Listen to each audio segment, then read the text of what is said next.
North Korea wasted little time ramping up missile testing in early 2022.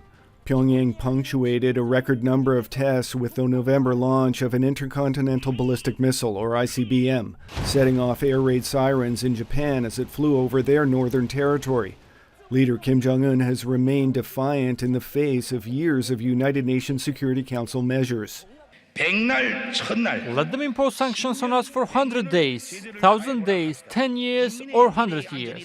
Regardless of whatever extreme situation we get to face, we can never give up our nuclear weapons in the face of political and military conditions created by the US on the Korean Peninsula, especially since the US is a nuclear-armed enemy. Back in 2018, Kim was invited to summits with the former South Korean president as well as former U.S. President Donald Trump.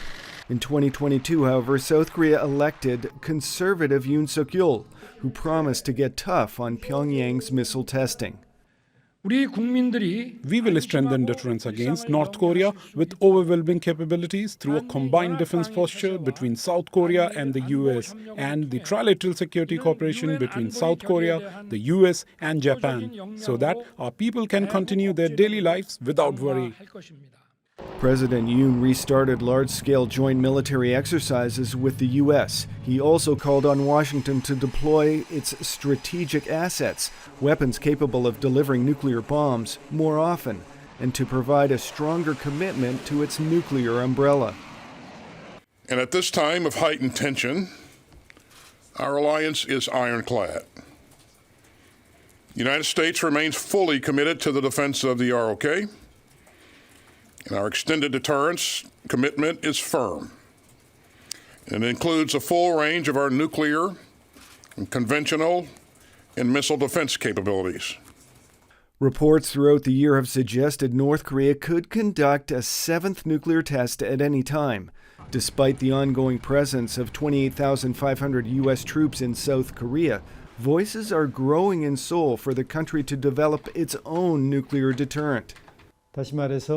If South Korea possesses nuclear weapons, the threshold for North Korea's use of them will rise, reducing the possibility of nuclear war on the Korean Peninsula, which can be said to open a more stable and peaceful era.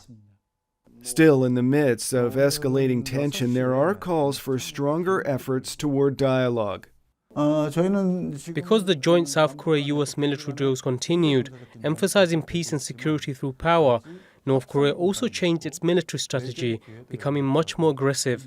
Although military tensions between the two Koreas and between North Korea and the United States are rising, there's still room for negotiations.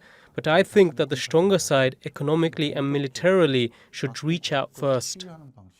As we head into 2023, North Korea continues to develop its missile systems, and South Korea's U.S.-backed hardline shows no signs of softening.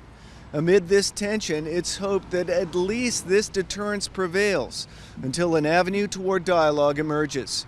Frank Smith, TRT World, Seoul.